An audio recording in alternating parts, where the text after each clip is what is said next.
بسم اللہ الرحمن الرحیم۔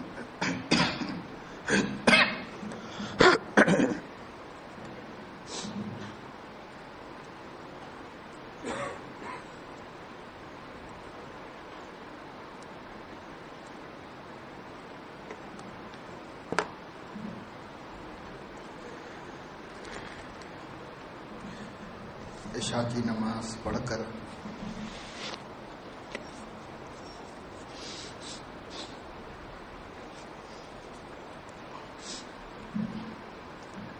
بعض لوگوں کے دوست احباب ملاقات کے لیے آنا چاہتے ہیں،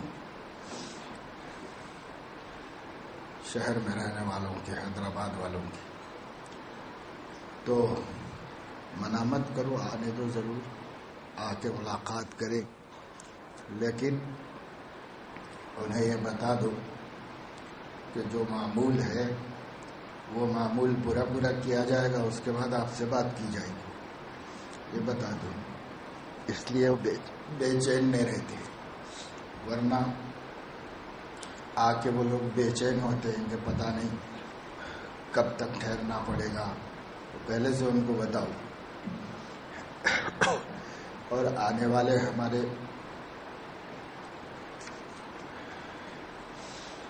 اسی نیت سے آ جائیں کہ ہم مجلس میں شریک ہو کر دین کی باتیں سن لیں گے، پھر اپنے دوست سے ملاقات بھی کر لیں گے، تو یہ زیادہ صحیح بات ہے، اس لیے کہ اچھے کام کی نیت سے، علم حاصل کرنے کی نیت سے جب کوئی آدمی گھر سے چلتا ہے تو واپس ہونے تک اللہ کے راستے میں شمار ہوتا ہے۔ من خرج فی طلب العلم فہو فی سبیل اللہ حتی یرجع، نبی نے فرمایا کہ جو دین کا علم حاصل کرنے کی غرض سے گھر سے نکلے تو پھر گھر واپس ہونے تک فی سبیل اللہ ہے، یعنی مجاہدین کا اجر و ثواب ہے اس کو۔ اس لیے جو ہمارے احباب اپنے رشتہ داروں یا دوستوں سے ملاقات کرنے، کپڑے دینے، خیریت پوچھنے کے لیے آنا چاہتے ہیں اعتکاف میں، تو وہ اس نیت سے گھر سے چلیں کہ علم کی مجلس میں بیٹھیں گے، علم حاصل کریں گے اور یہ کام بھی ہو جائے گا، تو وہ فی سبیل اللہ ہو جائے گا سفر، ویسے ہی نکلیں گے تو پھر آپ کو بے چینی ہوگی کہ بھائی پتہ نہیں کب ختم ہوگی مجلس، کب تک ٹھہرنا پڑے گا، یہ بے چینی ہوتی ہے۔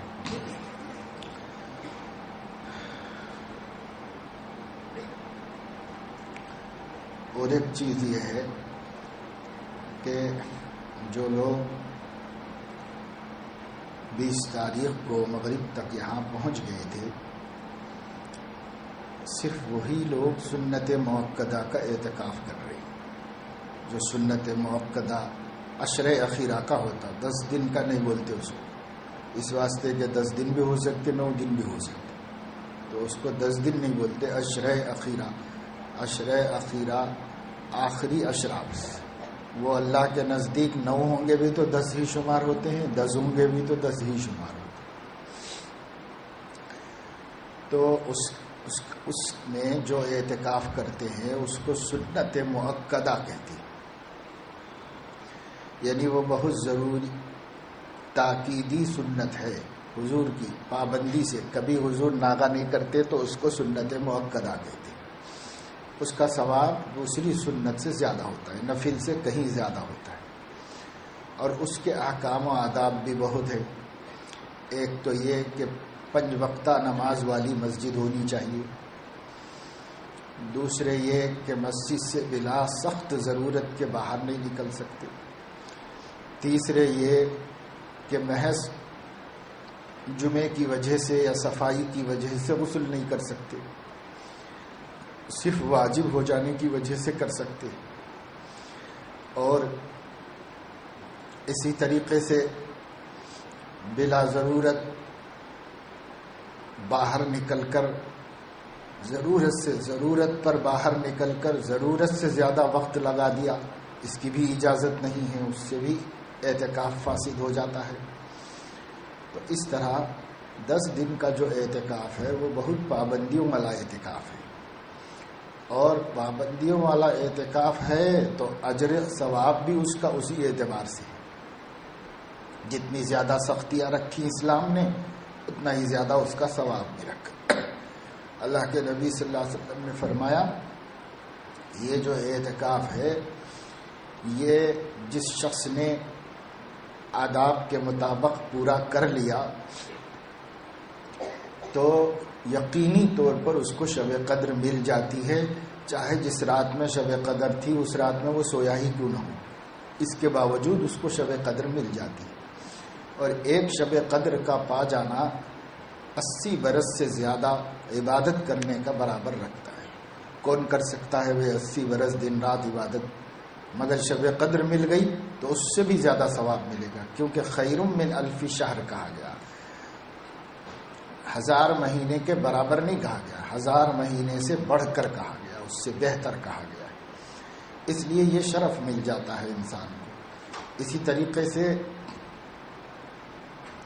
آپ نے فرمایا کہ اعتکاف جو ہے وہ دوزخ کے اور اس کے درمیان میں 3 بڑی بڑی خندقوں کا فاصلہ کر دیتا ہے کہ کوئی آدمی جانا بھی چاہے تو دوزخ تک نہ جا سکے.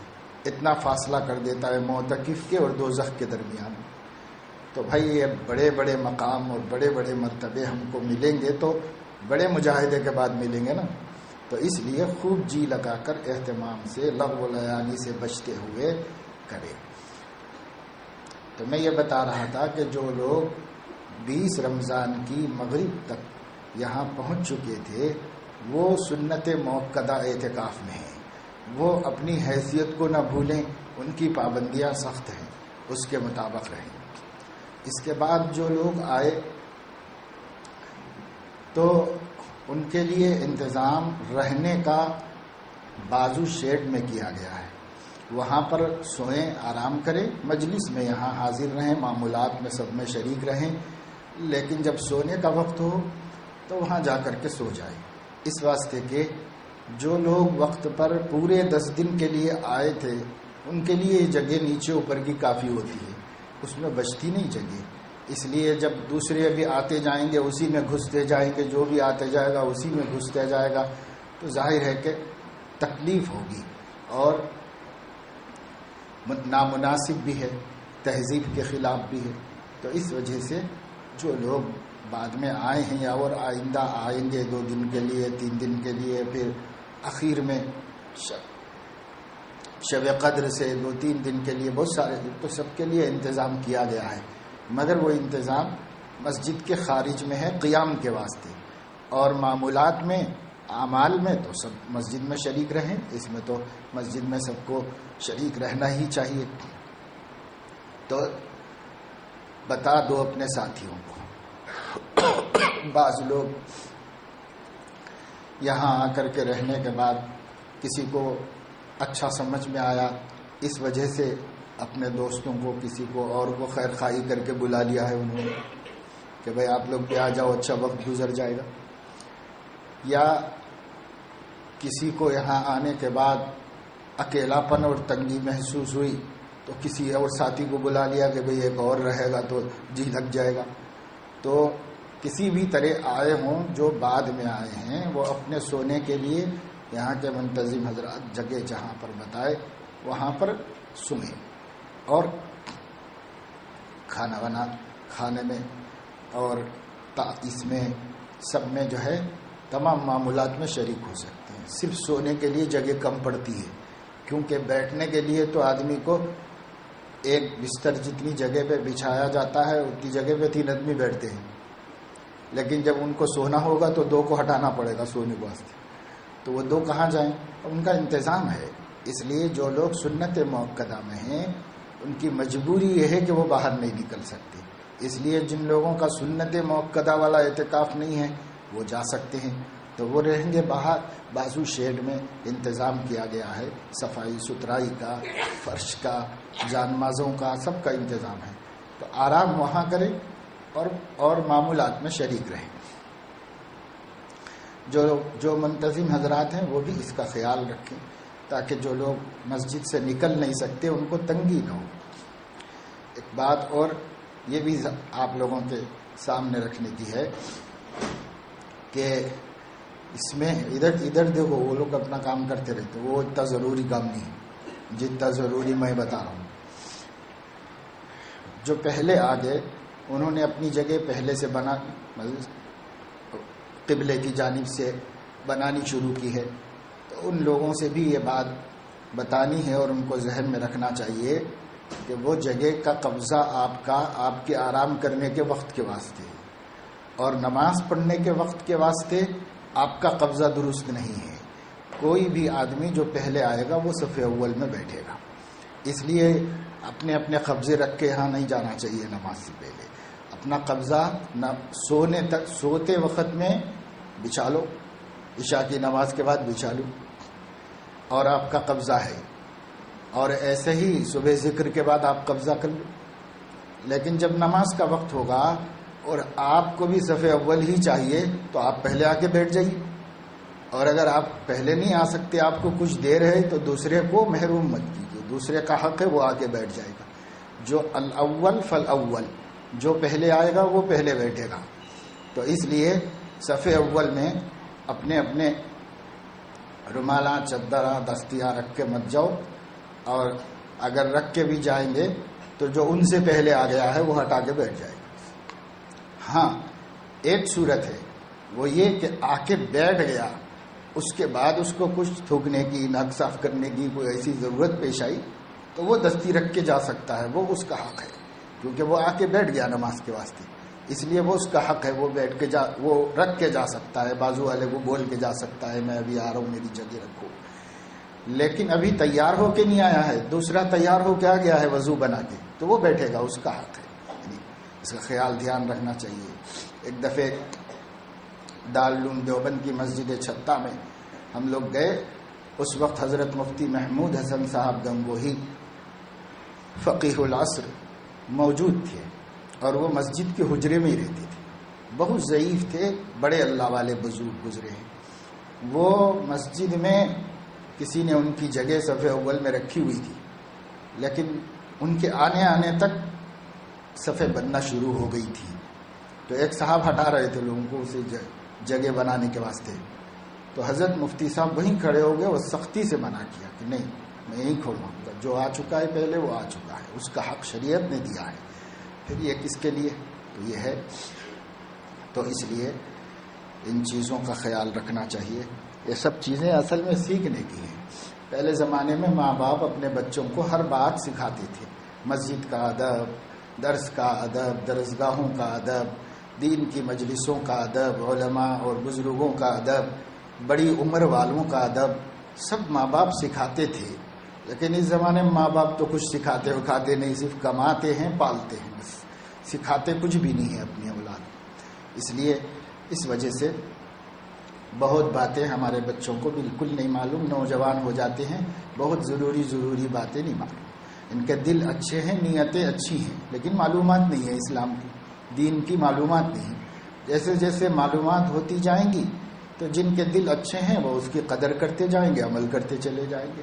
جیسے آج ہم نے تراویح سے پہلے اعلان کیا تو میں تو ذرا آگے آ کے ہی کھڑا ہو گیا تھا، لیکن دیکھتا رہا کہ جیسے جگہ سامنے نظر آئی جلدی سے آگے بڑھتے رہے اور صفوں کو پورا کرتے رہے۔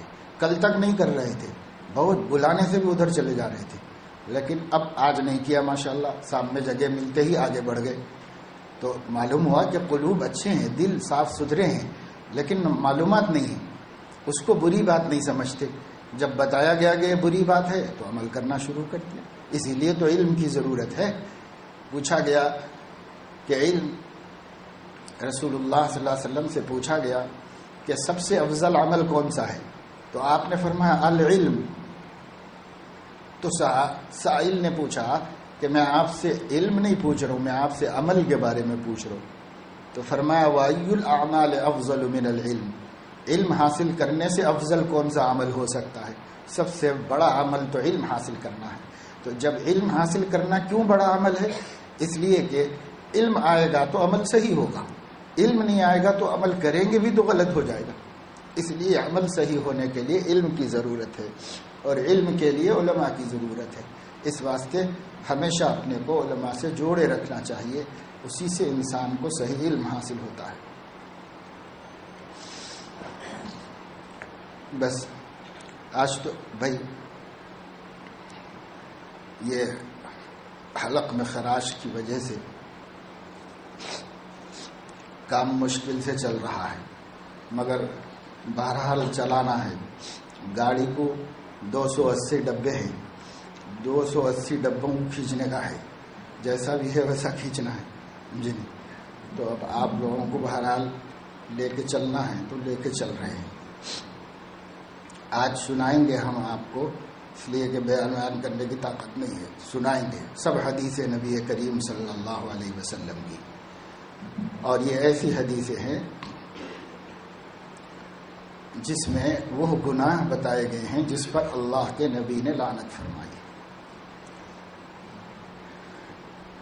لعنت بہت بری بد دعا کا نام ہے، اسی لیے کسی مسلمان کو لعنت کرنا جائز نہیں، لیکن نبی کو حق ہے کہ وہ بتانے کے واسطے کہ یہ عمل لعنتی اعمال ہے، انہوں نے لعنت کا اعلان کیا کہ اللہ کی لعنت ہے اس پر، اس پر، اس پر، اس پر، اس کی خبریں دی ہیں۔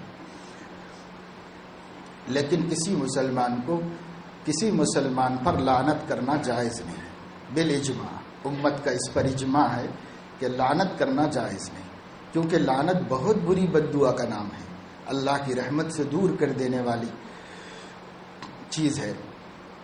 تو مگر پھر بھی جب نبی نے خبر دی کہ اس پر اللہ کی لعنت ہے، اس پر اللہ کی لعنت ہے، اللہ کے رسول کی لعنت ہے، اللہ کے فرشتوں کی لعنت ہے، تو اس سے معلوم ہوا کہ وہ عمل کتنا برا ہے۔ اس سے اندازہ کریں وہ عمل کتنا برا ہے اور اس سے کتنا سختی سے انسان کو بچنا چاہیے۔ تو اس لیے نبی کی وہ حدیث کی مختلف کتابوں میں سے بخاری، مسلم، ترمذی، ابو داؤد، نسائی، ابن ماجہ، جہاں جہاں سے بھی ملی اس مضمون میں جمع کر دی گئی، جس میں حضور نے ان اعمال کی خبر دی ہے جس پر اللہ کی لعنت و پھٹکار ہوتی ہے۔ اللہ کی لعنت بہت بری چیز ہے، جب مومن کو معلوم ہو جائے تو اس سے اپنے آپ کو بچانا چاہیے، اور پھر اپنے گھر میں بھی جا کے عورتوں کو بھی بتانا چاہیے، کیونکہ بہت سے اعمال کا عورتوں سے تعلق ہے، تاکہ وہ لوگ بھی اس سے بچنے والے بنیں۔ اور یہ جو ہم سنا رہے ہیں اس میں سے بہت سے گناہوں میں ہمارا معاشرہ مبتلا ہے، جبکہ وہ لعنت کا سبب ہے۔ اب ہم کہہ رہے ہیں کہ صاحب آمدنی میں برکت نہیں ہو رہی، کاموں میں برکت نہیں ہو رہی، کاماں اٹک رہی، کوئی پریشانی نہیں دور ہو رہی، کوئی کام نہیں بن رہا، کوئی کام نہیں بن رہا، تو بھلا بتاؤ کہ ہم سوچ رہے ہیں کیوں نہیں بن رہا، کیوں نہیں بن رہا، اور یہ نہیں سوچ رہے کہ جب ہم وہ کام بھی کرتے ہیں جس پر اللہ کی لعنت ہوتی ہے، اور لعنت کے معنی ہے اس کی رحمت سے دوری، تو پھر کیسے کام بنیں گے ہمارے؟ تو ہم رکاوٹوں پر نظر ہی نہیں کرتے، بس پہلے تو سوچتے ایسا کیوں ہو رہا، ایسا کیوں ہو رہا، کیسا کیوں ہو رہا، اور پھر تھوڑے دن اور گزر جاتے ہیں، 2-4 مہینے، 6 مہینے، سال بھر، ایسے ہی حالات نہیں بنتے، تو پھر اب یہاں سے یہ سوچتے ہیں پتہ نہیں کون دشمنی کر رہی گی، کون تو کچھ تو کرا دے رہے ہیں، کیا ہو رہا نہیں معلوم، کوئی جادو کر رہے کیا، کوئی ٹونا کر رہے کیا۔ ارے بابا تیرے پاس خود ایک ایسا عمل ہے جو اللہ کی رحمت کو ادھر ہی روک دے رہا واپس۔ جب وہ اعمال ہمارے پاس موجود ہے تو کون کیا کریں گا، وہ جادوگر بھی کیا کریں گا، پہلے سے یا نحوست ہے، اب وہ نحوست میں ان کیا نحوست لائے گا، تو اپنی نحوست خود دور کرنے کی فکر کریں، پھر سب نحوستیں دور ہو جائیں گے، کوئی ہمارا کچھ نہیں بگاڑ سکتا۔ جب اللہ ہمارا ہے تو کوئی ہمارا کچھ نہیں بگاڑ سکتا۔ اب اس کو غور سے سنیے ترجمہ۔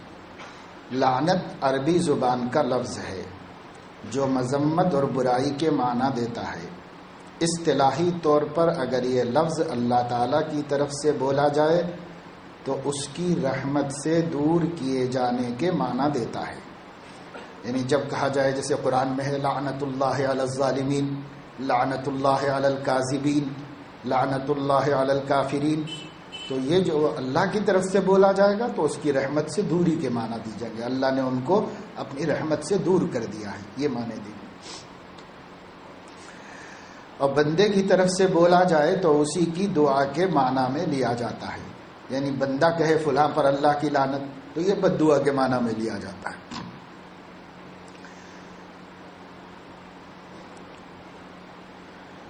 اسلامی تعریفات کی ایک کتاب کشاف و اصطلاحات الفنون ہے، اس میں لکھا ہوا ہے کہ لعنت دنیا میں توفیق خیر سے محرومی کی صورت میں، توفیق خیر یعنی نیک کاموں سے محروم کر دیے جانے کی صورت میں، اللہ کی رحمت سے دور کر دیے جانے اور آخرت میں برے انجام تک پہنچائے جانے کو کہا جاتا ہے۔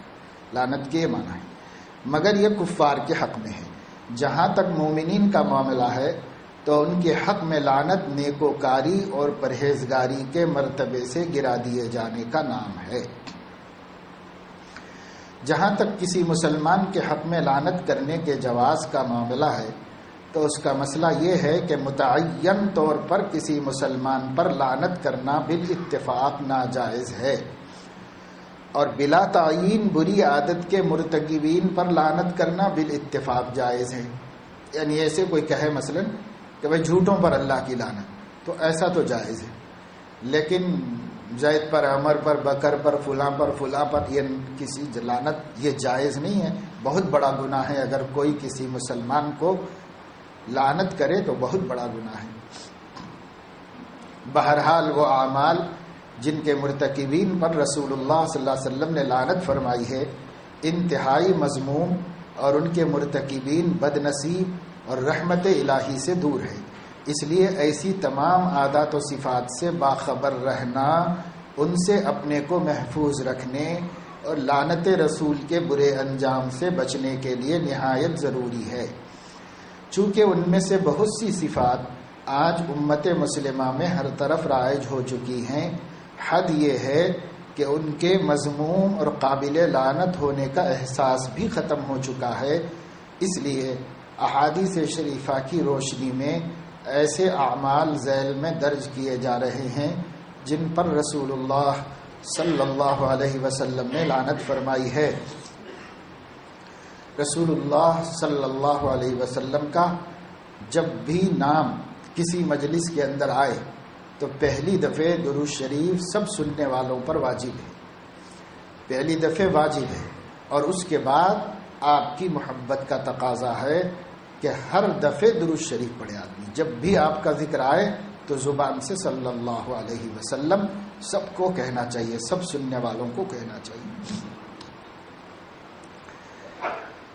ہم غور کر سکتے ہیں کہ نبی کریم صلی اللہ علیہ وسلم سراپا رحمت و شفقت ہونے کے باوجود جب ان اعمال کے مرتکبین پر لعنت جیسی بد دعا فرما رہے ہیں تو آخر یہ کام اللہ رسول کے نزدیک کتنے برے ہوں گے۔ اللہ تعالی ہم سب کی حفاظت فرمائے۔ ہمارے نبی صلی اللہ علیہ وسلم نے تو حد سے زیادہ تکلیف پہنچانے والے کو بھی لعنت نہیں فرمائی، لیکن ان اعمال کرنے والوں پر لعنت فرمائی۔ اس لیے اس کی مذمت کو سمجھے۔ سب سے پہلے نمبر تو اس پہ نہیں پڑے ہوئے ہیں، بس نمبر وار ہم سنا رہے ہیں حدیث ابو داؤد شریف کتاب اللباس میں یہ حدیث ہے کہ وہ مرد جو وضاقتہ اور عادات و اطوار میں عورتوں کی مشابہت اختیار کرتے ہیں، اور وہ عورتیں جو مردوں کی سی وضع اختیار کرتی ہیں۔ مثال کے طور پر وہ عورتیں جو بال نکلوا دیتی اور مردوں کی طرح زلف رکھتی ہیں، اور مثال کے طور پہ وہ مرد جو عورتوں کی طرح بال بڑھا لیتے ہیں سر کے اندر، یا عورتوں کی طرح داڑھی مڈا دیتے ہیں۔ تو جو مرد عورتوں کی سی وضع بنائیں اور جو عورتیں مردوں کی سی وضع بنائیں، نبی پاک صلی اللہ علیہ وسلم نے ان پر لعنت فرمائی۔ اور وہ عورتیں جو اپنے بالوں میں انہیں بڑھانے یا زیب و زینت کی خاطر دوسروں کے بال ملا لیتی ہیں یا پلکوں اور ابروؤں کے بال نوچتی ہیں، یعنی چہرے کی فطری شکلوں کو فیشن کے طور پر بدلتی ہیں، جیسا کہ اس زمانے میں عام رواج ہو گیا ہے۔ جیسے آنکھوں کے کلر بدلتے ہیں اور ایبرو کا استعمال وہ لگا کے اللہ تعالیٰ نے پھیکے بنائے تو اس کو گہرے بنانے کے لیے لگاتے ہیں، استعمال کرتے ہیں۔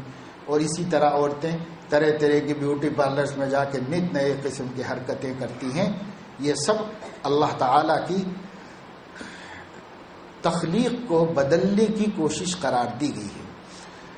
ابلیس نے اللہ تعالیٰ سے یہی کہا تھا بھگاتے وقت میں وَلَآمُرَنَّهُمْ فَلَيُغَيِّرُنَّ خَلْقَ اللَّهِ، میں جا کر آپ کے بندوں کو ایسا سکھاؤں گا، ایسا پٹی پڑھاؤں گا کہ وہ آپ کی تخلیق کو بدلنے کے کام کریں گے. آپ نے جیسا بنایا اس سے راضی نہیں رہیں گے، اس کو بدلنے کی کوشش کریں گے. تو یہ شیطان قسم کھا کے آیا ہے اللہ کے پاس سے، اور آ کر کے وہی کر رہا ہے، لوگوں کو سکھا رہا ہے کہ یہ بدل دو، یہ بدل دو، ایسے بدل دو، جیسے اللہ نے بنایا ویسے مت بنو. بعض بچے نوجوان کبھی دین معلوم ہونے کی برکت سے داڑھی واڑی رکھنے لگتے ہیں تو بوڑھے ماں باپ اب قبر کے قریب ہو گئے ہیں، لیکن کہتے ہیں ابھی عمر ہی کیا ہے تیری، کیوں رکھ رہا بولتے ہیں. تو بھائی کیا بتائیں، عقل ماری گئی ہے کہ اگر عمر نہ ہوتی تو نکلتی کیوں؟ کوئی 5 سال کے بچے کو نکلی ہے کیا؟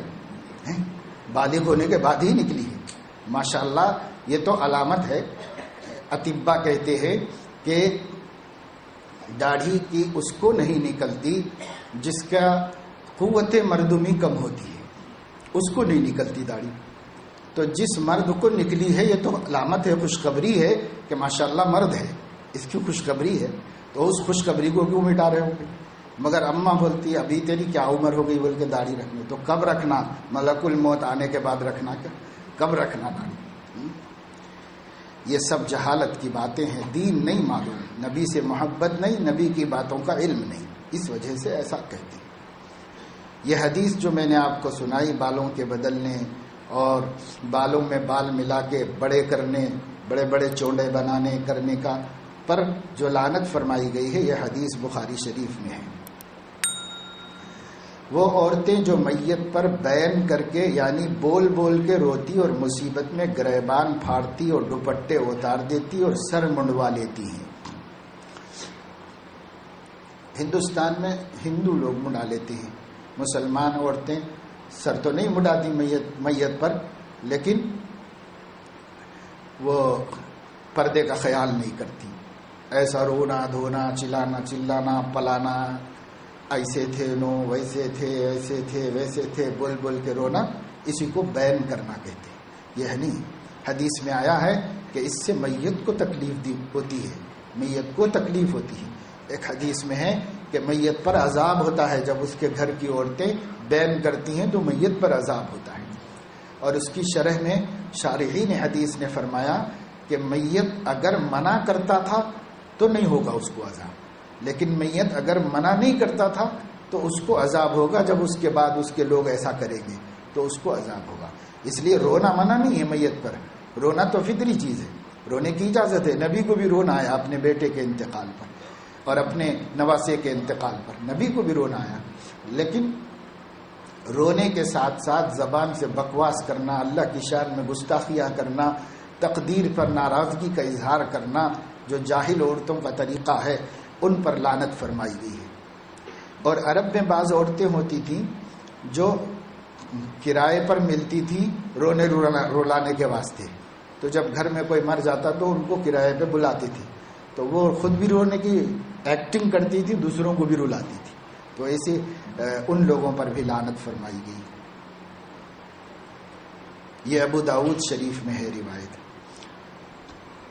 جو لوگ سود کھاتے ہیں یا سود دوسروں کو کھلاتے ہیں یا سودی معاملات طے کراتے ہیں یا سودی معاملت پر گواہ بنتے ہیں، یہ مسلم شریف میں حدیث ہے. اس حدیث کی وجہ سے علماء فرماتے ہیں جو ادارے سودی کاروبار کے ہیں اس کا کوئی کام بھی کرنا جائز نہیں، کسی قسم کا کام بھی کرنا، اس میں کوئی نوکری ہی درست نہیں.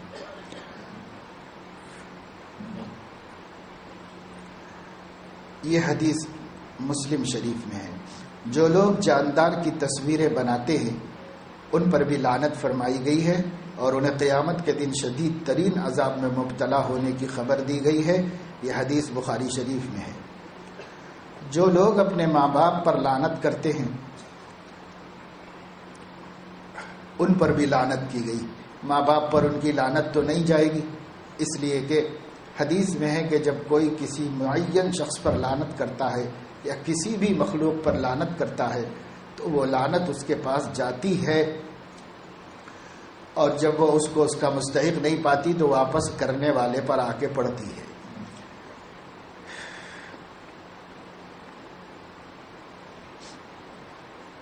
اور مسند احمد میں ہے کہ جو لوگ ماں کو گالی دیتے ہیں ان پر بھی اللہ کے نبی نے لعنت فرمائی ہے، اور جو لوگ ماں باپ کی دل آزاری کرتے ہیں یعنی دل دکھاتے ہیں ان پر بھی لعنت فرمائی گئی ہے۔ جو لوگ اندھے کو غلط راستہ بتا کر پریشان کر دیتے ہیں، بعض لوگ ہنسی مذاق دل لگی میں اندھا جا رہا ہوتا ہے تو اس کو ادھر پلٹا دیتے ہیں اور وہ جا کے پریشان ہو جاتا ہے، تو اس پر لعنت فرمائی گئی، کیونکہ یہ انتہائی انسانیت سے گری ہوئی حرکت ہے۔ جو لوگ ہم جنس پرستی یعنی اپنی ہی صنف سے شہوت پوری کرتے ہیں، جس کو اب یورپ میں کلین چٹ دے دی گئی ہے اور اعلان کر دیا گیا ہے، قانون امریکہ وغیرہ میں بن گیا ہے کہ مردوں کا مردوں سے شادیاں کر لینا، عورتوں کا عورتوں سے شادیاں کر لینا وہ انسانی حق کی آزادی میں داخل ہے، اس کے خلاف کوئی ان کو منع نہیں کر سکتا، کوئی ان کو روک نہیں سکتا۔ یہ قانون یورپ میں بن چکا ہے اور انڈیا میں بھی بنانے کی سفارش گزشتہ سالوں میں کی جا چکی ہے، لیکن ابھی بنا نہیں۔ یہ اتنا بدترین عمل ہے کہ اللہ رب العزت نے اپنی مخلوق میں کسی کو اتنی خطرناک سزا نہیں دی جتنی سزا اس قوم کو دی۔ یہ برائی، یہ بری عادت حضرت لوط علیہ السلام جس قوم کی طرف مبعوث کیے گئے تھے اس قوم کے اندر پائی جاتی تھی۔ اللہ نے حضرت لوط علیہ السلام اور ان پر ایمان لانے والوں کو ہٹا کر اس بستی کو پوری کی پوری اوپر اٹھا کر اور اوپر سے پھر پلٹ کے پھینک دیا گیا، وہ زمین میں دھس گئی۔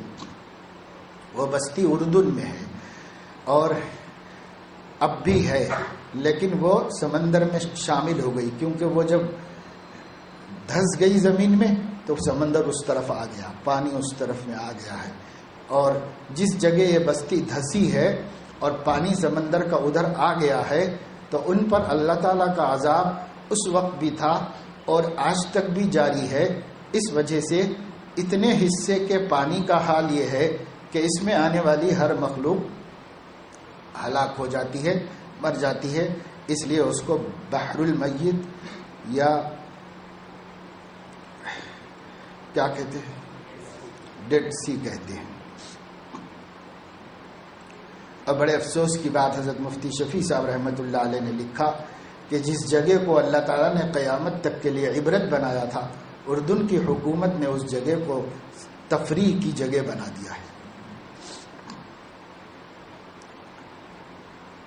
اسی طرح جو لوگ جانور سے بدکاری کرتے ہیں، جیسے یورپ میں بہت شوق ہو گیا ہے، کتوں بلیوں کو اپنا ساتھی بنا لیا ہے، وہاں کے لوگوں نے اسی کو پسند کر لیا ہے۔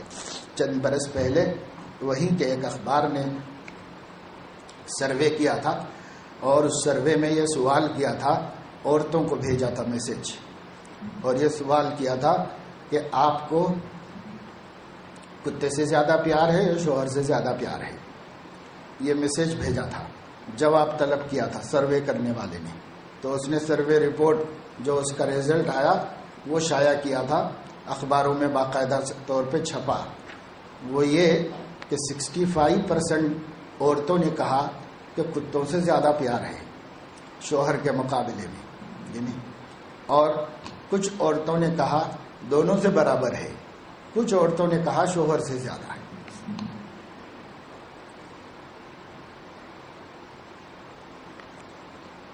جب انسان خود جانور بن جانا اپنے لیے پسند کر دیتا ہے تو اللہ تعالیٰ انہی میں ان کو شامل کر دیتے ہیں۔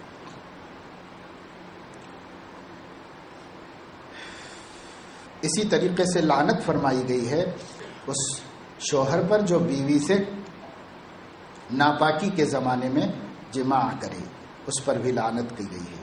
بلکہ اللہ کے نبی صلی اللہ علیہ وسلم نے فرمایا کہ جو شخص اپنی بیوی سے ناپاکی کی حالت میں ملے یا پاخانے کے مقام سے مجامعت کرے تو فرمایا نبی کریم صلی اللہ علیہ وسلم نے اس نے اس دین کا انکار کر دیا جو محمد پر نازل کیا گیا ہے۔ اتنی سخت بات کہی گئی ہے، ان جہالت کی وجہ سے لوگ ان باتوں سے واقف نہیں ہوتے، اس لیے واقف رہنا چاہیے۔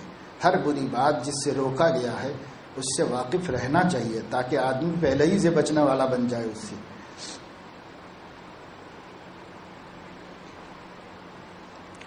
اسی طریقے سے لعنت فرمائی گئی ہے اس شخص پر جو اپنے ہاتھوں سے اپنی منی خود خارج کر لیتا ہے۔ التلخیص الحبیر میں امام ابن حجر عسقلانی نے اس کو روایت کیا ہے۔ پڑوسی کی بیوی سے زنا کرنے والے پر بھی لعنت کی گئی ہے۔ اسی طرح ان عورتوں پر لعنت کی گئی ہے جن سے ان کے شوہر کسی معقول وجہ سے ناراض ہوں۔ شوہر کی ناراضگی اس کا سبب بنتی ہے۔ ترمذی شریف میں روایت ہے۔ مصنف ابن ابی شیبہ میں ان عورتوں پر بھی لعنت کی گئی ہے جو شوہر کی اجازت کے بغیر گھر سے باہر نکلتی ہے۔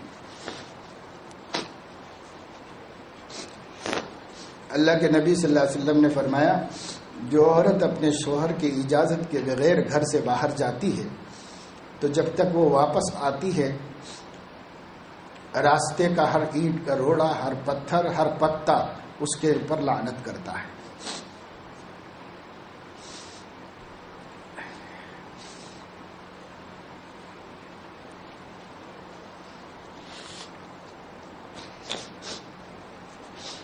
ایک روایت میں آیا ہے کہ ایک خاتون تھی عہد صحابہ میں،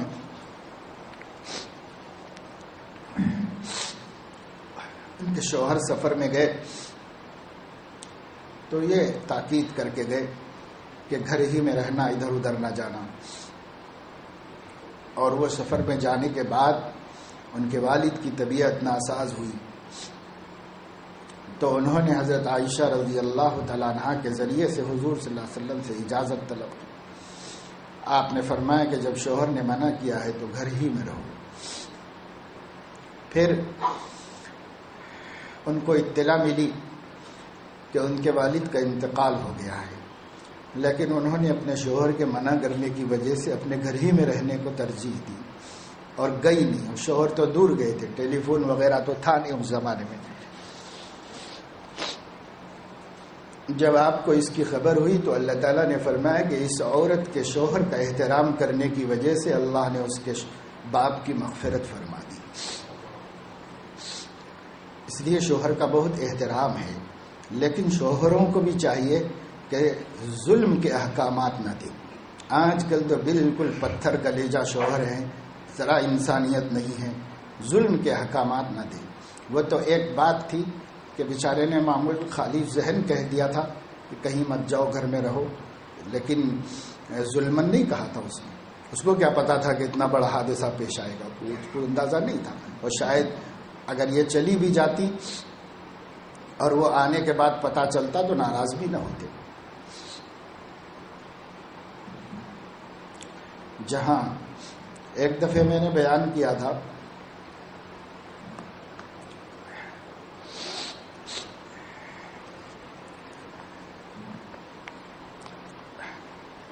شوہروں کے حقوق پر کہ بیویوں پر شوہر کے کیا حقوق ہوتے ہیں اور کتنا بڑا مقام ہے، تو ایک صاحب مجھ سے کہنے لگے کہ اس کی سی ڈی ملیں گی کیا مولانا؟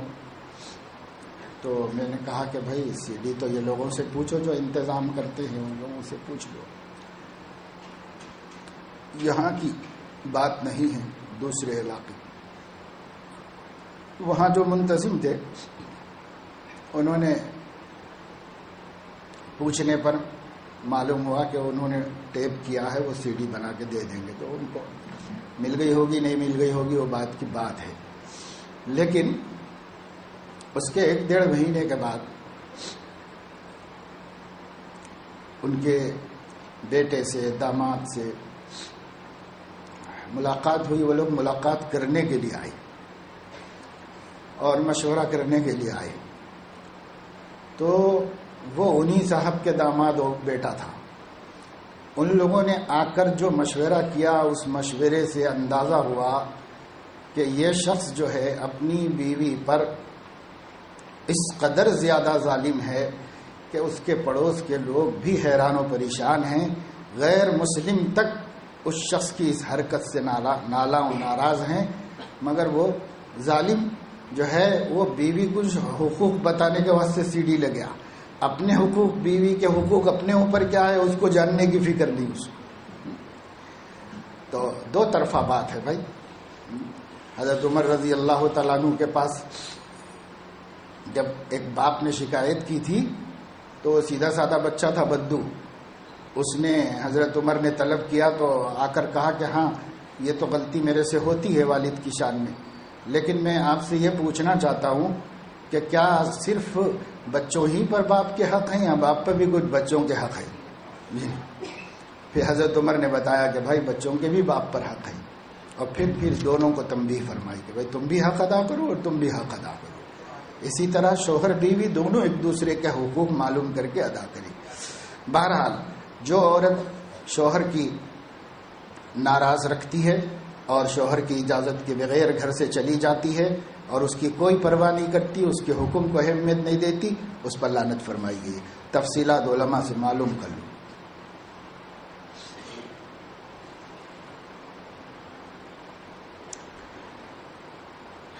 معجم طبرانی میں ہے کہ جو لوگ صحابہ کرام کو برا بھلا کہتے اور انہیں بدنام کرتے ہیں ان پر بھی اللہ تعالیٰ کی لعنت ہے. بلکہ رسول اللہ صلی اللہ علیہ وسلم نے کسی کو متعین کیے بغیر ایسے لوگوں پر لعنت کرنے کا ہم کو بھی حکم دیا ہے. ارشاد فرمایا رسول اللہ صلی اللہ علیہ وسلم نے کہ اذا رأیتم الذین یسبون اصحابی، اذا رأیتم الذین یسبون اصحابی فقولوا لعنت اللہ علی شرکم. جب تم ان لوگوں کو دیکھو جو میرے صحابہ کو برا کہتے ہیں تو تم فوراً کہہ دو کہ تمہاری شرارتوں پر اللہ کی لعنت ہو. یہ کہہ دو. صحابہ کرام دین کا دار و مدار ہیں. جو لوگ صحابہ کرام کو بے حیثیت کریں کسی بھی طریقے سے تو یہ اسلام ہی بے حیثیت ہو جائے گا، کیونکہ صحابہ اسلام کے بنیاد کی پتھر ہیں، بنیاد کے پتھر. اگر وہی مشکوک ہو جائیں گے تو یہ دین ہی مشکوک ہو جائے گا. اس لیے صحابہ کا اعتبار ہے سب سے زیادہ اعتبار. یہی وجہ ہے کہ جو محدثین حدیث کی روایت کرنے والوں کے حالات لکھتے ہیں کہ ان کی روایت معتبر ہے یا نہیں، ان کی روایت لینا چاہیے یا نہیں لینا چاہیے، اس کو طے کرتے ہیں. اس کو اسماء الرجال کا فن کہتے ہیں. ہر راوی کا حال معلوم کر کے پوری تحقیق کر کے یہ راوی روایت لینے کے قابل ہے یا نہیں، ہر ایک کے بارے میں طے کیا ہوا ہے، ہر ایک کے بارے میں طے کیا ہوا ہے. لیکن یہ کام جن لوگوں نے کیا ہے انہوں نے بڑی بڑی کتابیں لکھی ہیں. تو جب راویوں کا سلسلہ شروع کریں گے تو پہلا راوی تو صحابی ہوگا، تو وہاں سے ان کو لکھنا پڑتا ہے. تو وہ لوگ کیا کرتے ہیں، پہلا چیپٹر ایک جملہ لکھ کے کلوز کر دیتے ہیں.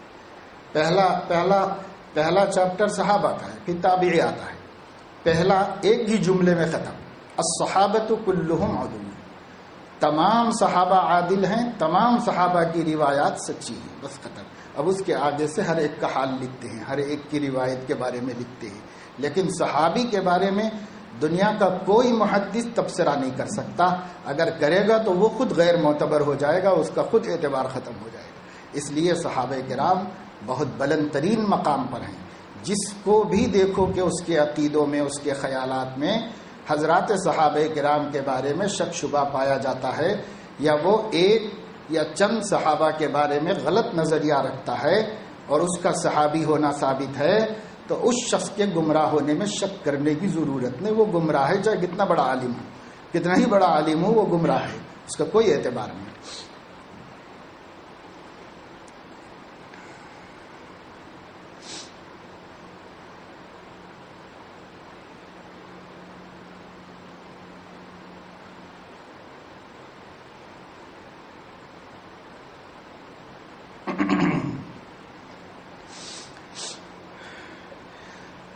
مسند احمد میں ہے کہ جو لوگ اپنی ولدیت کی نسبت اپنے باپ کے بجائے دوسرے کی طرف کرتے ہیں،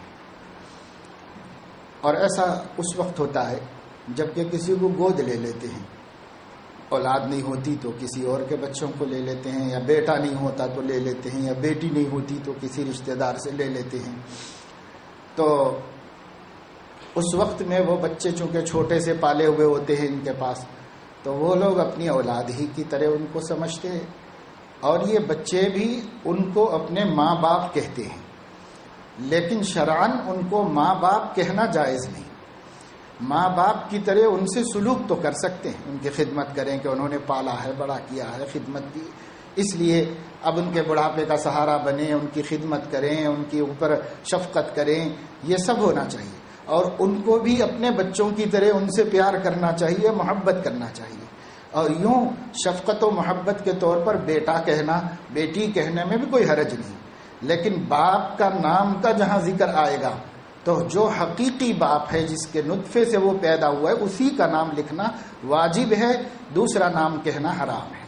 اپنے والد کے بجائے دوسرے کی طرف اپنی نسبت کرنے والے پر اللہ اور اس کے رسول نے لعنت فرمائی، اس لیے وہ سب لکھا دیتے ہیں دستاویزات میں، سب جگہ باپ کی جگہ اپنا ہی نام لکھا دیتے ہیں، تو وہ لکھا دینے والے بھی گناہ گار ہیں، اور جب اس کو عقل آ گئی اور اس کے باوجود وہ ان کو باپ کہہ رہا ہے تو یہ بھی اس حرام کا مرتکب ہو کر لعنت کا مستحق ہوگا۔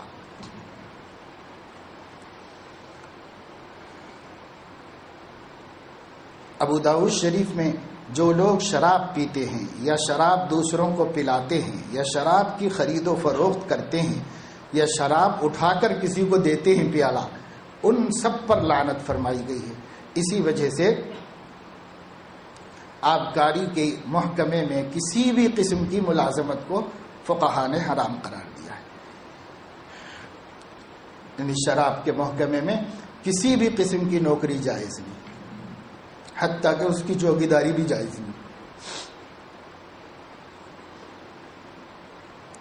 مجمع الزوائد میں ہے کہ جو لوگ اللہ تعالیٰ کی تقدیر کو نہیں مانتے اور اسے جھٹلاتے ہیں ان پر اللہ کی لعنت ہے۔ ابو داؤد شریف میں ہے کہ جو لوگ رشوت لیتے ہیں یا بلا سخت مجبوری کے کسی کو رشوت دیتے ہیں، دونوں کو جہنمی اور اللہ کی لعنت کا مستحق قرار دیا گیا ہے۔ جھوٹ بولنے والوں پر اللہ کی لعنت ہے، قرآن کریم میں موجود ہے۔ ظلم کرنے والوں پر اللہ کی لعنت قرآن کریم میں موجود ہے۔ سنن نسائی کے اندر ہے کہ جو لوگ انبیاء یا کسی بھی اولیاء کے قبر پر سجدہ کرتے ہیں ان پر اللہ کی لعنت ہے۔ ابو داؤد شریف کتاب الجنائز میں ہے کہ جو لوگ قبروں پر چراغاں کرتے ہیں، چراغ جلاتے ہیں، موم بتی جلاتے ہیں، ان پر اللہ کی لعنت ہے۔ اور یہ لعنت تو نبی پاک صلی اللہ علیہ وسلم نے اپنے دنیا سے پردہ فرمانے کے بالکل آخری دن فرمائی۔ آخری دن جب دنیا سے جا رہے تھے، بالکل سکرات کے عالم میں آپ تھے، تو اس وقت میں جو لوگ قریب میں موجود تھے ان کا بیان ہے کہ آپ نے فرمایا لعن اللہ الیہود والنصارى اتخذوا قبور انبیائہم مسجدا۔ اللہ تعالیٰ یہودیوں اور عیسائیوں پر لعنت فرمائے، انہوں نے اپنے نبیوں کی قبروں کو سجدہ گاہ بنایا تھا، اس لیے ان پر لعنت فرمائی نبی نے۔ اور پھر امت کو وصیت فرمائی کہ لا تجعلوا قبری مسجدا، لا تجعلوا قبری مسجدا وعیدا، میری قبر کو جشن کرنے کی جگہ اور سجدہ کرنے کی جگہ نہ بناؤ۔ یہ آپ کی آخری وصیت ہے امت کو۔ بیہقی میں روایت ہے کہ جو عورتیں قبروں یا درگاہوں کی زیارت کے لیے جاتی ہیں ان پر اللہ کی لعنت ہے۔ ابن ماجہ میں ہے کہ جو لوگ ماں باپ اور اولاد کے درمیان یا بھائی بھائی کے درمیان تفریق و جدائی پیدا کرتے ہیں، یہ لگائی بجائی کرنے والے، ادھر سے ادھر لوگوں کے دل توڑنے اور ایک دوسرے سے کاٹنے کے بہت شوق رہتا ہے بعض لوگوں کو، ادھر سے جا کے ادھر، ادھر سے جا کے ادھر، الٹے سیدھے باتیں لگا کے جھگڑے پیدا کرنا، جڑے ہوئے دلوں کو توڑنا، ان پر اللہ کی لعنت ہے۔ بخاری میں ہے کہ جو لوگ چوری کرتے ہیں ان پر بھی اللہ کی لعنت ہے، جو ڈاکہ ڈالتے ہیں ان پر بھی اللہ کی لعنت ہے۔ بیہقی میں ہے کہ جو لوگ کسی مسلمان کا ناحق خون کرتے ہیں، یعنی قتل کرنے والے پر اللہ کی لعنت ہے۔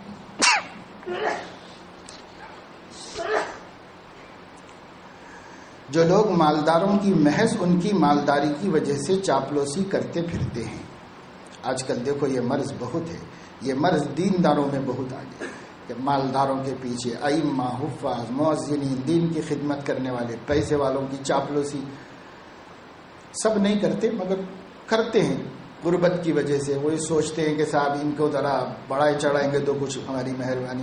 ہرگز نہیں کرنا چاہیے. اتنی بڑی بات ہے, اللہ تعالیٰ نے لعنت فرمائی ہے. ہرگز مالداروں کی کسی کی بھی ایمان کی وجہ سے تو عزت کرو, لیکن مال کی وجہ سے نہیں کرو. ایمان کی وجہ سے تو گناہگار کی بھی تحقیر نہیں کرتے کہ بھائی ایمان تو ہے اس کے سینے میں, لیکن مال کی وجہ سے, عہدے کی وجہ سے, کرسی کی وجہ سے کسی شخص کی پیچھے پھرنا اور اس کو بہت بڑا بنانا, بلا وجہ زمین آسمان کی تعریفیں کرنا, یہ اللہ کو بالکل نہیں پسند. اللہ سے لو, اللہ پر نظر رکھو, اللہ سے مانگو. دینے والی ذات تو اللہ کی, خزانہ اس کے پاس ہے, اس کے پاس گئے بھکاری خود وہیں سے مانگ کے لے کے آتا ہے. اب اس کے پاس کیا تم پھر رہے اس کے پیچھے پیچھے. ہر بڑا سے بڑا ارب پتی بھی بھکاری ہے بھائی, نہیں ملے گا. تاریخ میں لکھا ہوا ہے کہ ایک بڑا بادشاہ تھا, اس کو سخت پریشانی پیش آئی. تو اس کے زمانے میں اس کے ملک کے اندر ایک صاحب بہت غریب تھے, فاقے چل رہے تھے, پریشانی, کھانے کو نہیں, پینے کو نہیں, اور عزت کی وجہ سے کسی کو بول نہیں رہے تھے. اور محلے والے بھی ایسے ہی ہوں گے ہم لوگوں کی طرح کا غافل, کہ اپنی سج دھج کے نکل گئے, اپنے کو دیکھ لیتے جا رہے ہیں, بازو والے کو دیکھنے کی کہاں فرصت ہے. تو ہوا یہ کہ اس کی بیوی نے کہا کہ ارے بھائی یہ کب تک مصیبت جھیلیں گے, پریشانی پہ پریشانی بڑھتی چلی جا رہی ہے. ٹھیک ہے کسی سے سوال نہ کرو, لیکن بادشاہ سے تو بولو, بادشاہ پہ ہمارا حق ہے کہ وہ ہم کو دے, بادشاہ سے تو بولو. تو اس نے کہا بھائی بادشاہ کے پاس بہت پہرے رہتے ہیں, میرے جیسے فقیر کو کہاں وہاں آنے دیں گے بادشاہ کے پاس. تو ایک دو مرتبہ گیا تو وہ حاجب جو ہوتے ہیں وہاں کی سیکورٹی اہلکار ہکال کے بھگا دیے دور سے ہی. کہاں کا فقیر آ گیا یہاں پر بادشاہ سے ملنے کے لیے, تو اس کو چانس نہیں دیے, بھاگ گیا. پھر ایک دن بیوی نے کہا کہ دیکھو میں نے سنا ہے کہ وہ راتوں میں گشت کرتے ہیں, کبھی نکلتے ہیں, تو تم ادھر ادھر کہیں سڑکوں پہ تو کھڑے رہو, کبھی وہ ادھر سے گزرے تو ان کی لگام پکڑ لو, ان سے کہو کہ بھائی ہمارا حال بہت خراب ہے, کچھ رحم کر دیں. تو اچھا ایسا ہے, تو اب راتوں میں دیکھنے کے لیے کھڑا رہا. تو ایک دفعہ ایک سواری گزری, اڑ کے بادشاہ چھپ کے نکلتا تھا حالات دیکھنے کے واسطے. تو سمجھ گیا کہ یہ بادشاہ ہوگا, اکیلا تھا, کوئی ساتھ نہیں تھا. مگر ہمت نہیں ہوئی, بادشاہ کا نام سن کے ڈر لگتا ہے, ہمت نہیں ہوئی تو کچھ بول نہیں سکا. وہ آگے نکل گئی سواری, پیچھے پیچھے گیا کہ کہیں رکے تو بولوں. تو وہ جاتے جاتے جاتے بادشاہ کسی سخت پریشانی میں تھا. تو جتنا اس کو دیکھنا تھا دیکھ لیا, گشت کر لیا. ایک پرانی ویران مسجد تھی کھلی ہوئی, اس مسجد میں گیا, وہاں پانی دیکھا ادھر ادھر, تو گڑھے میں پانی تھا. پانی لے کے وضو بنایا اور اس ویران مسجد میں نماز پڑھ کے سجدے میں گر گیا اور زار و خطار رونے لگا. اور یہ دروازے باہر کھڑے ہو کے دیکھ رہا تھا اور رو رو کے کہہ رہا تھا کہ اللہ پڑوس کا بادشاہ حملہ کرنے والا ہے, میں بہت سخت مصیبت میں ہوں, بہت سخت پریشانی میں ہوں, میری مدد کر دیجئے, میری مدد کر دیجئے. تو رو رو کے بھیک مانگ رہا تھا. تو یہ تھوڑی دیر تماشا دیکھتا رہا اور اس کے بعد سیدھا گھر کو واپس چلے گیا. تو بیوی نے پوچھا کہ بھئی صبح ہو گئی, آج تو کچھ کام بنا ملا بادشاہ؟ تو اس نے بڑی اچھی بات اپنی بیوی سے کہی کہ بادشاہ سے تو آج بھی ملاقات نہیں ہوئی, لیکن اس کا پتہ چل گیا جس سے بادشاہ بھیک مانگ کے لاتا ہے, اس ذات کا پتہ چل گیا. اب ہم بھی آدھی رات کو اللہ کے سامنے 2 رکعت نماز پڑھیں گے, مانگیں گے. جب اتنا بڑا بادشاہ اس سے مانگ لیتا ہے تو ہم تو اس کے زیادہ محتاج ہیں, اس لیے ہم اللہ سے مانگ لیں گے.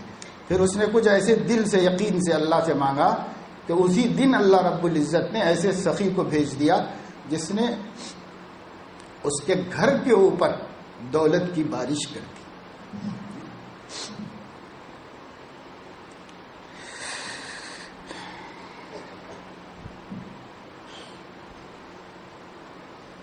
اس لیے مخلوق پر زیادہ نظر نہیں رکھنا چاہیے. اللہ کو بہت حیا آتی ہے جب بندہ اپنا مولا رکھتے ہوئے بھی اپنے جیسے عاجز بندوں کے سامنے ہاتھ پھیلاتا ہے. اللہ کو بہت برا لگتا ہے. اللہ سے مانگنا سیکھو, اللہ سے لینا سیکھو. بہت دینے کے اللہ کے ہاں جتن ہیں, بہت جتن ہے اللہ کے پاس دینے کے. اللہ تعالیٰ سے لینا ہم کو آ جائے. وَمَن يَتَّقِ اللَّهَ يَجْعَل لَّهُ مَخْرَجًا، جو اللہ سے ڈرتا ہے گناہوں سے بچتا ہے، اللہ اس کے لیے راستے کھول دیتے ہیں۔ بیہقی میں ہے کہ جو لوگ بے پردگی کرتے ہیں اور بدنگاہی کرتے ہیں، یعنی دوسروں کی عورتوں کو جنہیں اللہ نے دیکھنا حرام کر دیا ہے، انہیں دیکھ دیکھ کر حرام لذت اپنے دلوں میں امپورٹ کرتے ہیں، ان پر اللہ نے لعنت فرمائی ہے۔ بھئی یہ چیز تو ایسی عام ہو گئی ہے کہ اللہ ہی بچائے، بس الا ما رحم ربی، جو بچا ہوا ہے بس وہی بس خوش نصیب ہے۔ مسلم شریف میں ہے کہ جو لوگ غیر اللہ کے نام پر جانور ذبح کرتے ہیں ان پر اللہ کی لعنت ہے۔ ابو داؤد شریف میں ہے کہ جو لوگ کاہنوں عاملوں کے پاس جا کر غیب کی خبریں دریافت کرتے ہیں، یہ ایسا ہو گیا، یہ ایسا ہو گیا، وہ چوری ہو گیا، کہاں ہے، کدھر ہے، پہلے زمانے میں بھی جاتے تھے۔ بلکہ ایک صحابی نے تو پوچھا کہ یا رسول اللہ بعض دفعے وہ بتاتے ہیں تو صحیح بھی نکلتا ہے، پھر ہم کیا سمجھیں؟ تو نبی نے فرمایا کہ اللہ تمہارے ایمان کو آزمانے کے لیے اس کو صحیح کر دیتا ہے۔ یہ تو بڑے خطرے کی بات ہے۔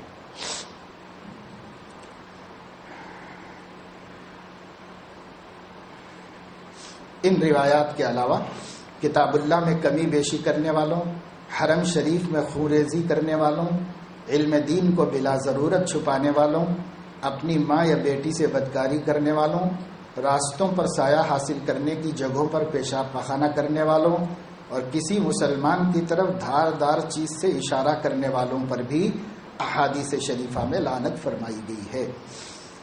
پس ہم مسلمانوں کو چاہیے کہ تمام گناہوں بالخصوص مذکورہ بالا لعنتی کاموں سے اپنے کو اور اپنے گھر والوں کو، بلکہ ہو سکے تو اپنے پورے سماج کو محفوظ کرنے کی کوشش کریں۔ اللہ پاک توفیق نصیب فرمائے۔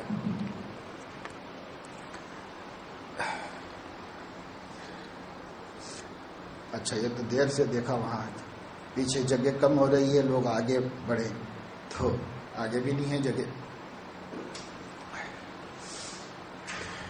جب جگہ کم ہو جائے تو ادھر بازو میں بھی مائک ہے، اسپیکر لگایا گیا ہے شیڈ میں، وہاں پر بھی بیٹھ کے سن سکتے ہیں۔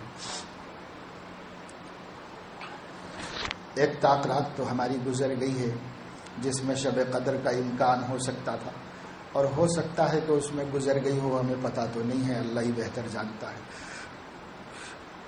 انشاءاللہ اعتکاف میں ہونے کی وجہ سے ہم اس سے محروم نہیں۔ دوسری طاق رات آج ہے، اللہ تعالیٰ سے دعا کرنے کہ اللہ تعالیٰ ہم سب کی تمام دعاؤں کو جو ہم کبھی بھی کریں شرف قبول اللہ تعالیٰ عطا فرما دے۔ اللهم صل على سيدنا ونبينا وحبيبنا وشفيعنا ومولانا محمد وعلى آله وأصحابه وأزواجه وأتباعه أفضل صلواتك وعدد معلوماتك۔ اللهم صل على سيدنا ومولانا محمد عبدك ورسولك وصل على المؤمنين والمؤمنات والمسلمين والمسلمات۔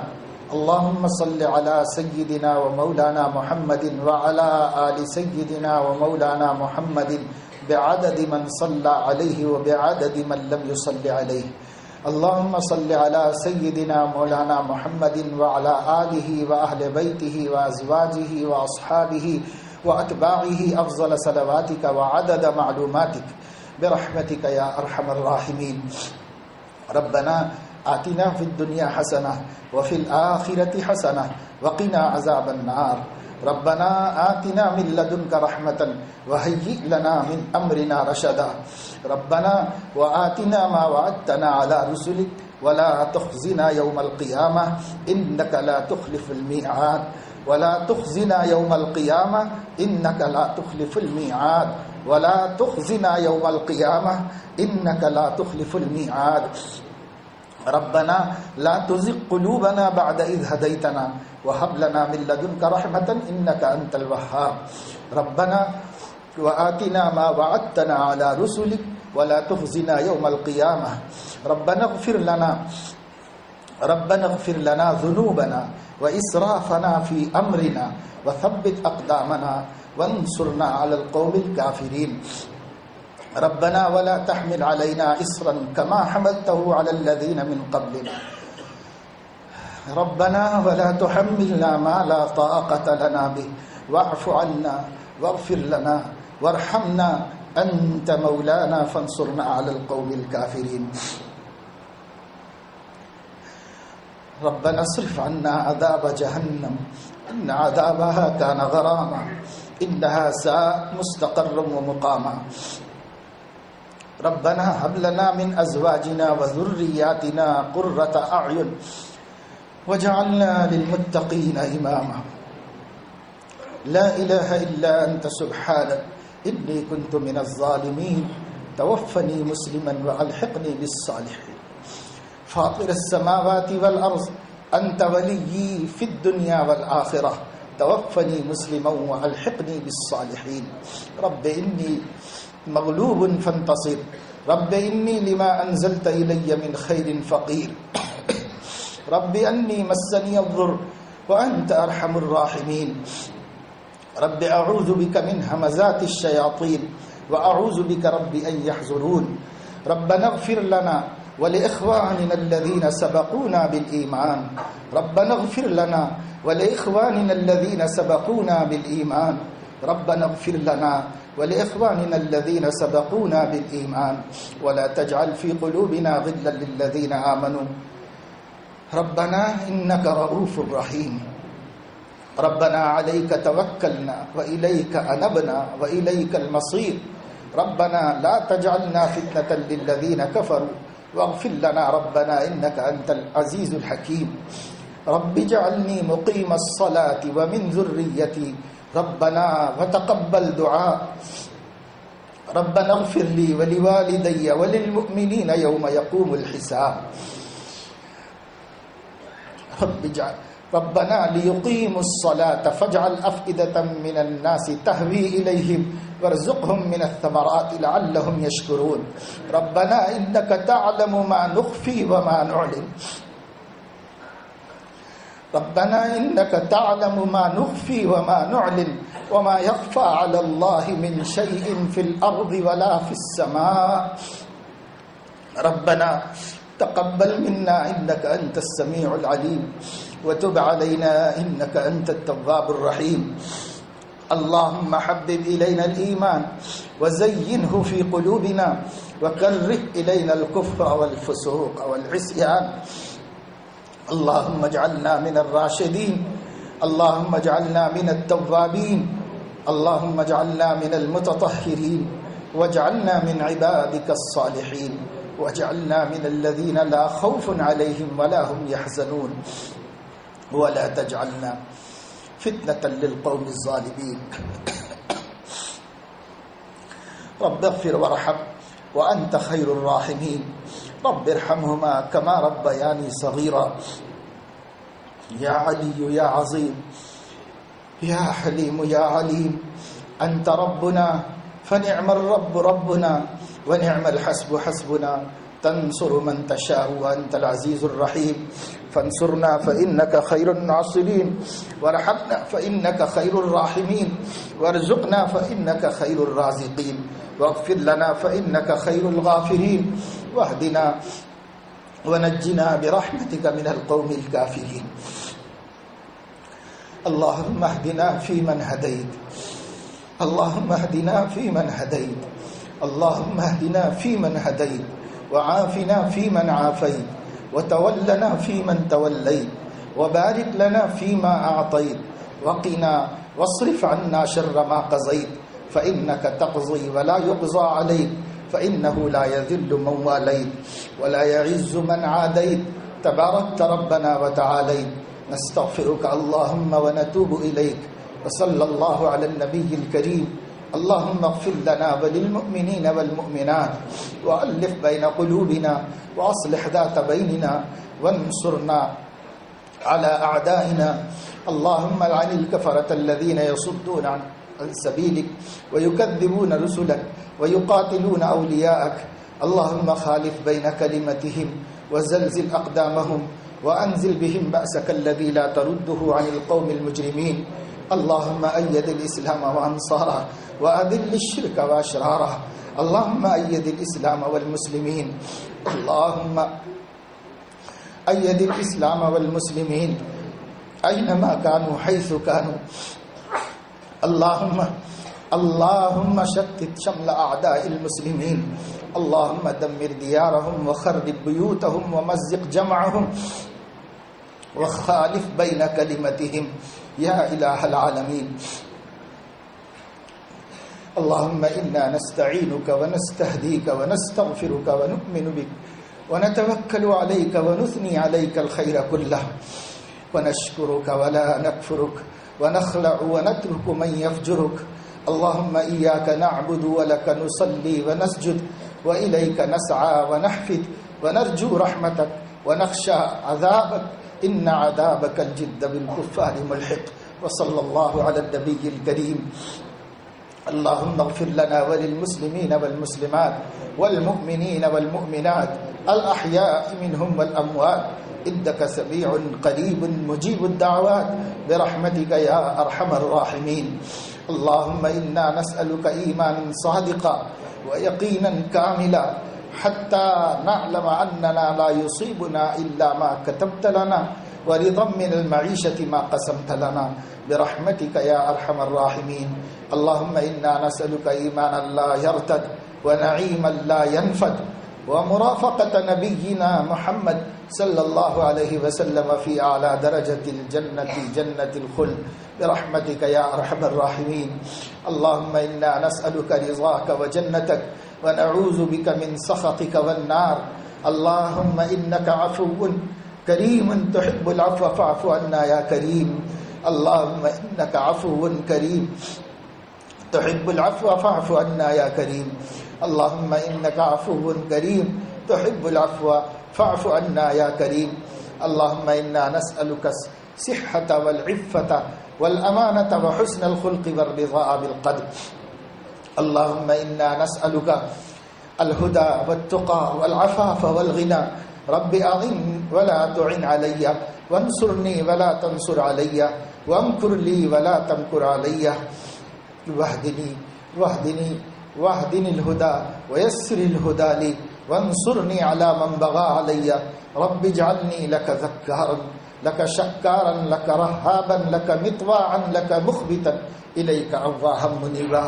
رب تقبل توبتي واغسل حوبتي وأجب دعوتي وثبت حجتي وسدد لساني واهد قلبي واسلل سخيمة صدري واذهب عني غيظ قلبي وأجرني من مضلات الفتن ما أحييتني برحمتك يا أرحم الراحمين. اللهم ارحمنا بترك المعاصي أبدا ما أبقيتنا ولا تشقنا بمعصيتك يا ولي الإسلام وأهله ثبتنا به حتى نلقاك. يا مقلب القلوب والأبصار ويا خالق الليل والنهار يا عزيز يا لطيف يا غفار ثبتنا على دينك الإسلام ودينك الحق المبين يا أرحم الراحمين يا أرحم الراحمين. اللهم إنا نسألك تمام الوضوء وتمام الصلاة وتمام رضوانك وتمام مغفرتك. اللهم إنا نسألك رضاك وجنتك ونعوذ بك من سخطك والنار يا أرحم الراحمين. اللهم إنا نجعلك في نحورهم ونعوذ بك من شرورهم. اللهم اكفناهم بما شئت يا حي يا قيوم برحمتك نستغيث. أصلح لنا شأننا كله ولا تكلنا إلى أنفسنا طرفة عين. اللهم آت أنفسنا تقواها وزكها أنت خير من زكاها أنت وليها ومولاها. اللهم إنا نسألك العفو والعافية والمعافاة والفوز الدائم في الدنيا والآخرة. اللهم احفظنا من كل بلاء الدنيا وعذاب الآخرة يا ولي الإسلام وأهله ثبتنا به حتى نلقاك ثبتنا به حتى نلقاك يا أحد من لا أحد له يا سند من لا سند له انقطع الرجاء إلا منك. نجنا مما نحن فيه وأعنا على ما نحن عليه بجاه وجهك الكريم وبحق محمد عليك صلى الله عليه وسلم آمين برحمتك يا أرحم الراحمين. اللهم أنت السلام ومنك السلام وإليك يعود السلام. نسألك يا ذا الجلال والإكرام أن تستجيب لنا دعوتنا وأن تعطينا رغبتنا وأن تغنينا عمن أغنيته منا. اللهم مالك الملك تؤتي الملك من تشاء وتنزع الملك ممن تشاء وتعز من تشاء وتذل من تشاء بيدك الخير إنك على كل شيء قدير. رحمن الدنيا والآخرة ورحيمهما أنت ترحمنا فارحمنا برحمة تغنينا بها عن رحمة من سواك. فارحمنا برحمة تغنينا بها عن رحمة من سواك. فارحمنا برحمة تغنينا بها عن رحمة من سواك يا إله العالمين يا أرحم الراحمين. اللهم إننا ظلمنا أنفسنا ظلما كثيرا ولا يغفر الذنوب إلا أنت فاغفر لنا مغفرة من عندك فاغفر لنا مغفرة من عندك فاغفر لنا مغفرة من عندك وارحمنا إنك أنت الغفور الرحيم إنك أنت الغفور الرحيم. يا أرحم الراحمين يا أكرم المكرمين يا مجيب المضطرين يا ذا الجلال والإكرام يا ذا الجلال والإكرام يا ذا الجلال والإكرام يا ذا الجلال والإكرام یا ارحم الراحمین. اللہ اپنے کرم سے ہمارے گناہوں کو معاف فرما. بہت خطا کار گناہگار بندے ہیں تیرے. اے اللہ ہر طرف سے رسوا ہو کر، ہر در سے ذلیل ہو کر، خوار ہو کر، ہر در سے ٹھکرائے جا کر، ہر طرف سے مار کھا کر تیری چوکھٹ پر آئے ہیں اور تیرے دروازے پر پڑے ہوئے ہیں. اللہ گھر والوں کو چھوڑ کر، دوستوں سے علیحدہ ہو کر، بستی سے نکل کر، گھر کے آرام کو ترک کر کے، گھر کی راحتوں کو چھوڑ کر کے تیری چوکھٹ پر پڑے ہوئے ہیں. بڑی امیدوں کے ساتھ آئے ہیں، بڑی توقعات لے کر آئے ہیں. اللہ جس کا کہیں کام نہیں بنا ہے، اب اس کے لیے آخری چوکھٹ سمجھ کے آئے ہیں اور یہاں سے نامراد نہ جانے کی امیدوں کے ساتھ آئے ہیں. مولا پورے یقین رکھتے ہیں، ایمان کامل رکھتے ہیں، تیرے وعدوں پر اور تیرے حبیب کی خبروں پر یقین رکھتے ہیں. اے اللہ تو نے اعلان خود کیا اور اپنی مبارک زبان سے کیا، بنی آدم اگر تو سمندر کے قطروں اور اس کے جھاگ کے برابر بھی گناہ لے کر میرے پاس آئے گا اور مغفرت کی امید رکھے گا تو میں اس سے بھی زیادہ رحمت کے ساتھ تیرا استقبال کروں گا. اے کریم ہم گناہگاروں کو تیرے اسی وعدے نے سامنے آنے کی جرت دی ہے.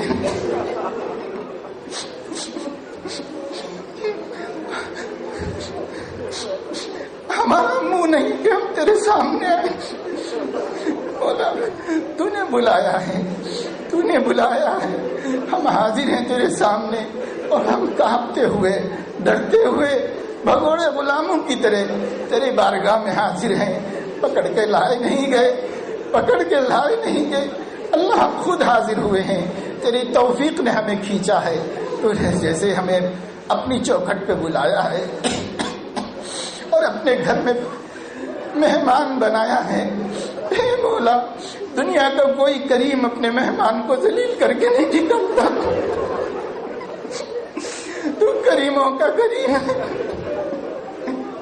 جب تو نے ہمیں مہمان بنایا ہے تو اللہ چاند رات کو پوری عزت سے باہر نکالی،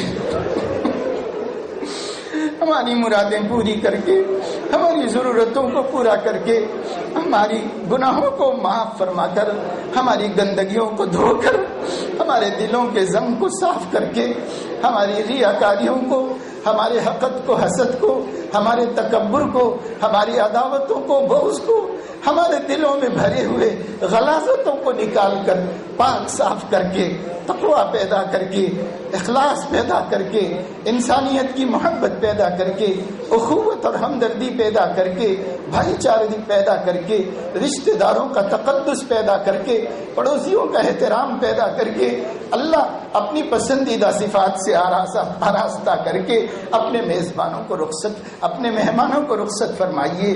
مولا بڑے عزت والے میزبان ہیں، بڑے عزت والے میزبان ہیں مولا، آپ نے معتکف کو اپنے گھر کا مہمان فرمایا ہے۔ اے اللہ اے اللہ اے اللہ، بڑی امیدوں سے بڑے بڑے بوڑھے حضرات، بیٹھا نہیں جا رہا، کھڑا نہیں جا رہا، تیرے گھر پہ اسی لیے تو آئے ہیں کہ تو معاف فرما دے گا زندگی بھر کے کچے چھٹے کو، اے اللہ درگزر فرما دے گا۔ اے اللہ نوجوان جن کا جی چاہتا ہے کہ بازاروں میں گھومیں، دوستوں کے ساتھ بیٹھیں، گپ شپ کریں، آخر کس چیز نے ان کو تیری چوکھٹ پہ ڈالا ہے؟ اے اللہ تیری امید ہی یہاں تک لائی ہے، تیرے ہونے کا یقین ہمارے دل میں ہے۔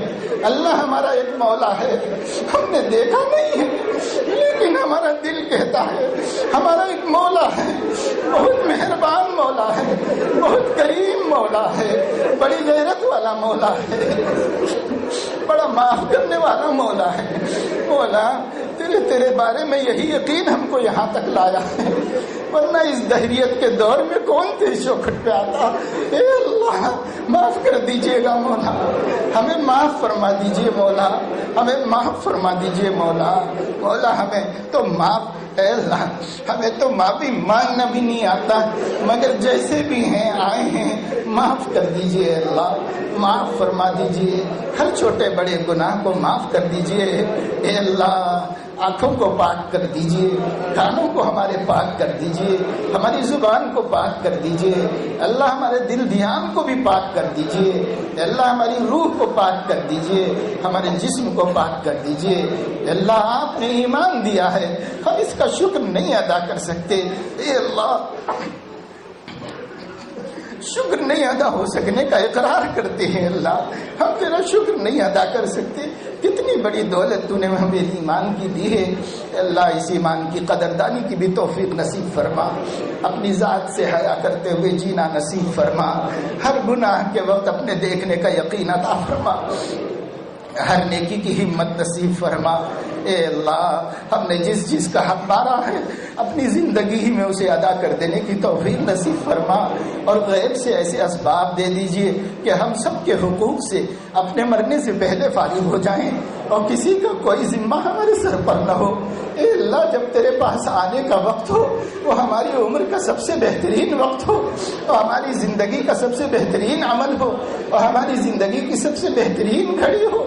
اے اللہ جس وقت ملک الموت سامنے ہو تو ہمیں کوئی خطرہ کھٹکا نہ ہو، اور ہم خوشی خوشی حاضر ہونے کے لیے تیار ہوں، ایسی زندگی گزارنا نصیب فرما دیجئے۔ اللہ تقوی کی دولت عطا فرما دیجئے۔ اللہ پورا ماحول ہمارے تقوی کا ڈاکو بنا ہوا ہے، ماحول چو طرف کہیں بھی ہم اپنے ایمان کو بچانے کے لیے پریشان ہو رہے ہیں۔ اللہ تقوی، دیانت، امانت، تیرا خوف و تیری خشیت آج بچانا مشکل ہو گیا ہے، چاروں طرف ایمان کے لٹیرے پھر رہے ہیں۔ اے مولا ہمارے ایمان کی آپ ہی حفاظت فرما دیجئے، اللہ آخری سانس تک حفاظت فرما دیجئے۔ اے اللہ ہمارے مرحومین کی مغفرت فرما دیجئے۔ اللہ ہمارے بزرگ دوست تیری چوکھٹ پر آئے، انہیں خبر دی نہ ہمیں خبر دی، اے اللہ تو نے انہیں مبارک رات میں اپنے پاس بلا لیا ہے۔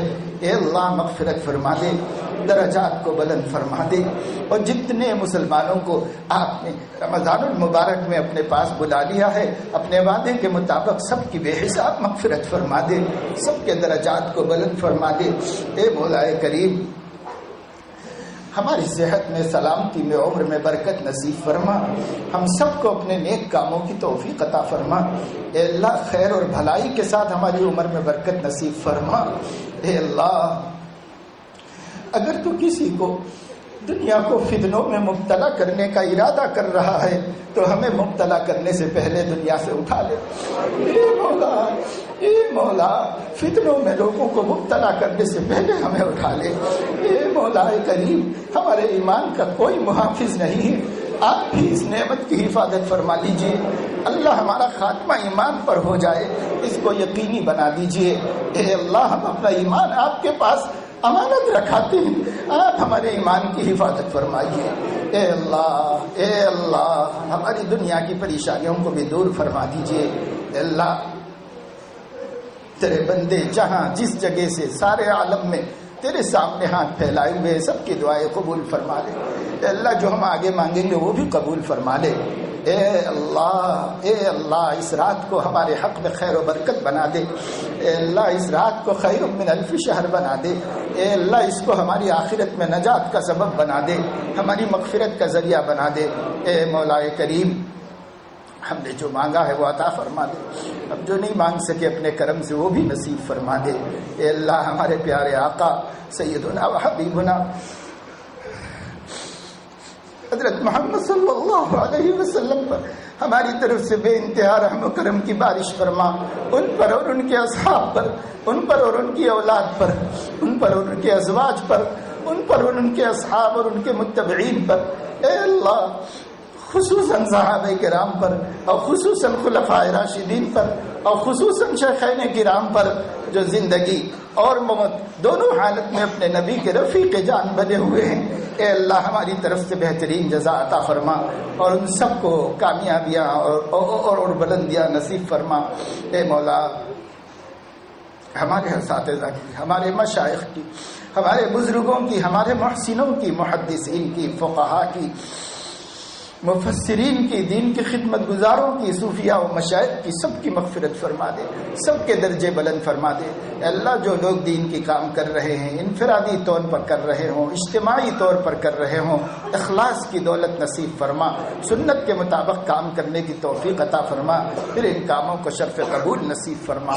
وصلی اللہ تعالی علی خیر خلقہ سیدنا و حبیبنا محمد وعلى آله وأهل بيته وصحبه أجمعين سبحان ربك رب العزة عما يصفون سلام على المرسلين والحمد لله رب العالمين برحمتك يا أرحم الراحمين۔